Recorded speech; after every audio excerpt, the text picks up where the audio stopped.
World building is for me one of the most fun aspects of any art. I'm not gonna lie, it is in part because of the innate escapism of it, but it also allows my brain to venture into the unknown, which in this increasingly accessible world is a rare treat.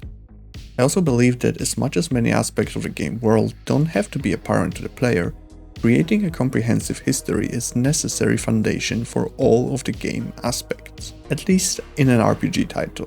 This is why I will be spending a significant amount of time working on the game world. Despite not all of it making it directly into the game, I will be making a bunch of lore to provide you with the same foundations that I am laying for myself to make this game. It's important to note that as the work continues, the lore might shift and change. After all, I'm documenting my process basically from its very beginning, so I don't have the foresight of the finished product. This might be frustrating to some, but I also think that it provides a more real window into how this game is made. Okay, I've already dragged this intro too much, so here is the first lore video. After the ungodly bloodshed and terror of the World War I, the first cracks in the current world order began to show. People were becoming disillusioned with their governments and instead started to turn to God for guidance. In the East, the Bolsheviks were quick to capitalize on the societal shift. During the Russian Civil War, Lenin met with the Council of the Russian East Orthodox Church to outline the plan of a union which would result in creation of the Communist Orthodox Church. The idea was simple, yet making it happen was anything but. Despite this, both parties knew it would benefit them tremendously. Bolsheviks would gain the religious zeal needed to reinvigorate the masses and consolidate the support during the impending civil war. At the same time, the Russian East Orthodox Church would gain independence from Constantinople and position itself as the main religious force in the Soviet Union, laying the groundwork for its religious supremacy over the world if the communist revolution spreads. After days of planning and debating, Lenin and patriarchs agreed on a plan and signed a treaty, officially forming the Communist Orthodox Church. Both parties got to work immediately with rewriting their respective histories.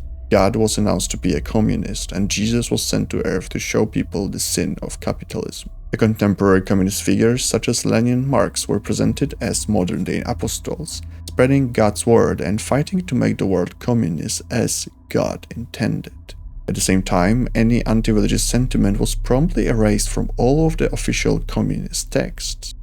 The plan worked as intended, and the Bolsheviks came out victorious from the Russian Civil War, consolidating power and starting the Soviet Union, a new holy state. It was governed by the committee made up in equal part by the Soviet politicians and the Communist Orthodox patriarchs, with each of these blocs being led by Lenin and Moscow's patriarch respectively. The Inquisition was also established as the main enforcer of the new order, treating different religions and political views as equally heretical.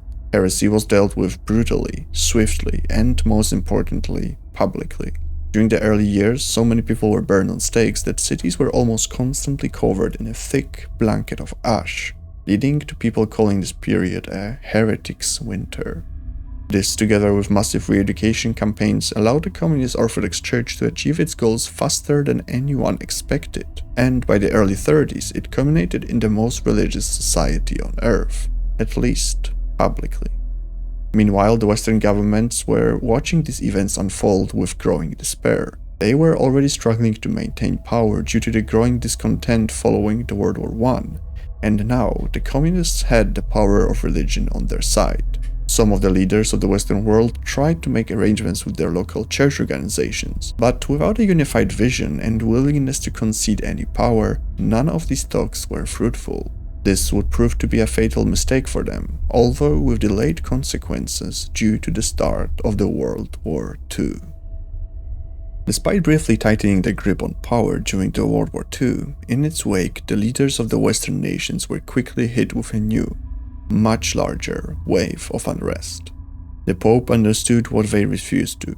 The power was shifting towards religion, but the only way forward was to unify. The talks were already held in Vatican during the war, but with its end, the Pope could finally host the religious leaders of other major groups in the Western world. The vision was bold. Unlike in the Soviet Union, he wanted to completely usurp the power without any collaboration with the current government. To make this happen, he was willing to make concessions and unify with other dominant churches, introduce some of their doctrines, allow them to pick archbishops of their respected country, and name their most powerful leaders as cardinals, opening the path to becoming the future pope. After long negotiations, bribes, and even assassinations, the consensus was reached. This new unified religious front had one other important ally, the consortium of world's richest people. They understood well that the current governments can't stop the growing red wave, which would have obvious dire consequences for their fortunes. This led them to promise their full support to the Pope in exchange for formally embedding capitalism into religious doctrines. This price for their support was in reality another benefit to the Church. The Pope understood that to compete with the Communist Orthodox Church, they too needed the combined power of spirituality and socioeconomics. On the 1st of October 1951, the Pope made his move. As he entered the balcony on the St. Peter's Square to announce the New World Order, religious military forces supported by mercenaries captured every leader of a Western nation and occupied parliamentary buildings. The coup was an absolute and almost instantaneous success. The military had no interest in helping the government. They too were fed up with it, and, when this wasn't enough, obscene bribes ensured their indifference. After the rule was secured, it was time to ensure it remained unchallenged. Apart from some of the politicians who saw the writing on the wall and aligned themselves with the Pope before the coup, all were publicly executed. The same fate awaited any communist. Streets were flooded with blood and screams echoed for days. The message was simple. You're either with us or you die. With most of the masses already in religious fervor and the only option for escape being defecting to another theocratic country, people cowered and accepted their new reality. The Holy Empire was established and its structure followed what the Pope had promised. Each country was now led by an archbishop who was under the rule of the Vatican. Since all Western countries formed the Holy Empire, their independence was reduced to something of a local government. New cardinals were elected among the key figures of religions who supported the coup. Similar to the Communist Orthodox Church, the Inquisition was established to smite the heretics, with belief in different religion or socioeconomic policy being punished equally hard. After all, God was a capitalist.